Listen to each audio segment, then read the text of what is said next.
Hello everyone, মানে ইউটিউবারের নতুন একটি ব্লগে তোমাদের সবাইকে ওয়েলকাম।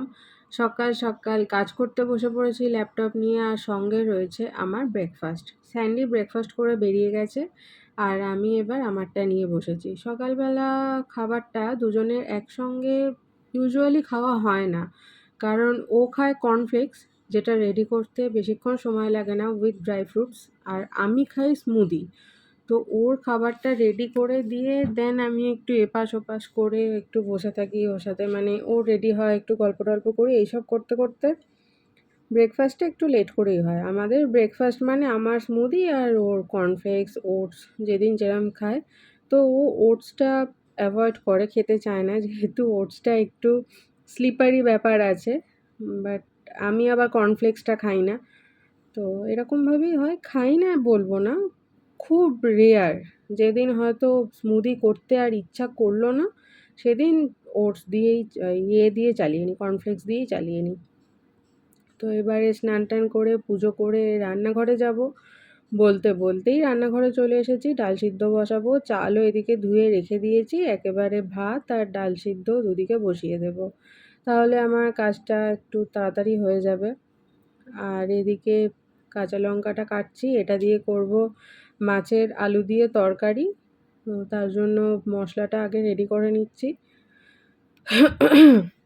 আর ওদিকে পেঁয়াজও নিয়ে চলে এসেছি, অল্প একটু আদা, একটু রসুন, এরকম দিয়েই তরকারি করে নেবো। একেবারে কালকের জন্য তরকারিটা করে রাখবো, কারণ মাছ বেশি করে আনা হয়েছে। তো আজকেও একই জিনিস করব, কালও একই জিনিস করব, দূর আর ভালো লাগে না। তো স্যান্ডি আমাকে আদেশ দিয়ে গেছে যে আজকেই করে নিবি, আর অত ঝামেলা নিতে হবে না, তাহলে কালকে রান্না থেকে একটু রেস্ট পাবি। মানে মেইন তরকারিটা করা হয়ে গেলে আর বেশি সময় লাগবে না। তো তার জন্য এদিকে আমি ভাবলাম যে মশলাটা রেডি করে নিই, আর তার সঙ্গে ওদিকে ভাত আর ডালটা বসিয়ে দিলাম। তো অনেকেই আমাকে বলে যে তুমি প্রেশার কুকারে ডাল সিদ্ধ করবে না, তো সেটা শরীরের জন্য ভালো নয়। হ্যাঁ, করি, তার কারণ হলো তাড়াতাড়ি হয়ে যাওয়ার জন্য। বাট আমি নিজেও ভাবলাম যে এটা ঠিক নয়, সবাই যখন বারণ করছে সেটা শোনা উচিত। তার জন্য আর কি সসপ্যানে বসিয়ে দিলাম ডালটা, হোক। আর চাটনি করব, আমটা কিনে এনেছিলাম 2 দিন আগে। আমটা কিনে এনেছিলাম যেদিন শুক্তোর বাজার করেছিলাম, সেদিন কাঁচা আমটা কিনে এনেছিলাম। তো আজকে ভাবলাম যে আমটা যে চাটনি করব, সেটা আর আমের খোসাটা ছাড়াবো না, তাহলে একটু অন্যরকম করে চাটনি করা হয়ে যাবে। এত শক্ত আমটা কাটতেই পারছিলাম না। তো আঁটিটাই আমটার বেশি বড়, সেরকম আর কিচ্ছু নেই। দেখে বুঝতেই পারছো যে আমের আঁটিটাই সব থেকে বেশি বড়, এমনি সারা শরীরে কিচ্ছু নেই। তা যাই হোক, আমটা টকই হবে, এখনকার আম সব সময়েরই আম টক হয়। একটুখানি ভাপিয়ে নেব, তার জন্য আমটাও আগে কেটে নিচ্ছি। এসবগুলো এই একটা একটা করে কাজ করতে করতেই আর কি অনেকটা সময় চলে যায়। ভাবি যে একটু তাড়াতাড়ি হবে, কিন্তু হয়ে ওঠে না, কারণ কাজ করার পরেও আবার পরিষ্কার করার ব্যাপার থাকে। তো তার জন্য তাড়াতাড়ির তো কোনো চান্সই নেই। আর আজকে ভাবছিলাম যে একটুখানি খাবার জল আনতে যাব, তারপর ভাবলাম যে আজকে আর খাবার জল আনবো না, থাক, আছে আপাতত। কালকে রান্না নেই, কালকে নিয়ে চলে আসবো। সেরকম কিছু তো কালকে হেভি কিছু রান্না করব না। তো যাই হোক, এবার দেখো তোমাদের সঙ্গে গল্প করতে করতে আমার ডালটাও সিদ্ধ হয়ে গেছে, আর ওদিকে আমটাও হয়ে গেল।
ওদিকে সমস্ত রান্না কমপ্লিট অলমোস্ট হয়ে গেছে। এবার মাছের ডিমের বড়া, বললাম যে মাছের ডিম অনেকটা আনা হয়েছিল, তো বেশ খানিকটা তুলে রাখা হয়েছে নেক্সট দিনের জন্য, তো আজকে সেটা করে নেব।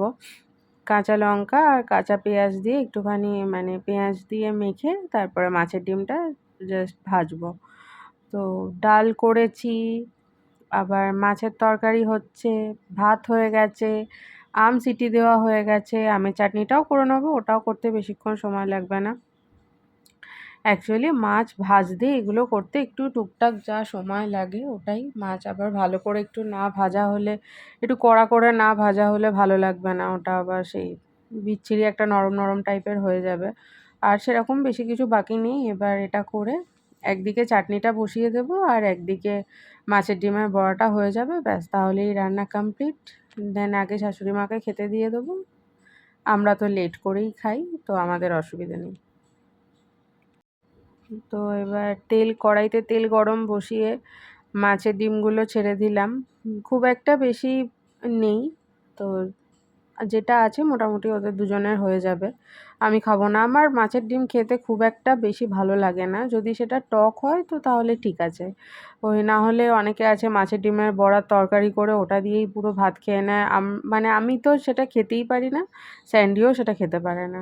তার সঙ্গে আমাদের অন্য কিছু চাই, মানে মাছ বা কিছু একটা চাই। আদারওয়াইজ যদি ডিম ভাজা হয় তাহলে তো ঠিকই আছে, তাহলে আর কোনো অসুবিধে নেই। আর এদিকে এটা বসিয়ে দিয়ে মোটামুটি যা টুকটাক কাজ ছিল, এদিকে সব সবজি টবজি সরানো, সেগুলো সমস্ত কিছু করে ফেলছি। আর এই যে এটা এই হাতা খুন্তির ওপরে লেগে যাচ্ছে, তার কারণ হলো ওপরটা তেলটা ছেটাতে পারিনি। কি করে ছেটাবো, কড়াইতে ভর্তি হয়ে গেছে। ওদিকে মাছের তরকারিটা নামিয়ে দিয়ে চাটনিটা বললাম বসিয়ে দেবো, তো চাটনিটা এবার বসিয়ে দেবো। আমগুলো মোটামুটি টক ভালোই আছে, কারণ গন্ধটা জলের শুকেই বোঝা গেল, তো অনেকটাই চিনি লাগবে। ভালো একটু চাটনি একটু মিষ্টি মিষ্টি না হলে ভালো লাগে না। আর দুদিকে বসিয়ে দিয়েছি, এবারে আর সময় লাগবে না, হয়ে যাবে ঝটপট।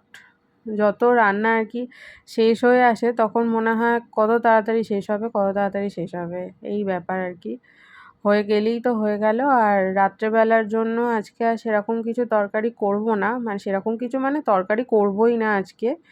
তো অন্য কিছু দেখি খাওয়া হবে, মানে কেনা কিছু নয়, ঘরেরই কিছু তরকারি ছাড়া রুটি বা পরোটা কিছু একটা এরকম খাওয়া হবে। আর যদি তড়কা খেতে চায় তো তড়কা কিনে নিয়ে চলে আসবে। এখন আর তড়কা করি না, আমাদের এখানে একটা দোকানে খুব ভালো তড়কা করে, তো সেটাই হয়ে যায় বলে তাই ওটা দিয়েই খেয়ে নিই। এবার আমাদের খাওয়া কমপ্লিট হয়ে এদের খাওয়ার টাইম চলে এলো রাত্রেবেলা দোকান বন্ধর সময়। এই লেট করে এসেছে, তার জন্য আমি ওকে বলছি তুই লেট করে এসেছিস, তুই লেট হয়ে গেছিস। আর ওকে দেখো না খাচ্ছে, স্যান্ডির মুখের দিকে দেখছে। এরা না একটুও মানে বিস্কিট দিতে অবধি দেয় না, একজনকে দিলে তার ওপর সবাই ঝাঁপিয়ে পড়ে। আমাদের তো কিছু বলতে পারে না, নিজেদের মধ্যেই ওরা রাগারাগি করে।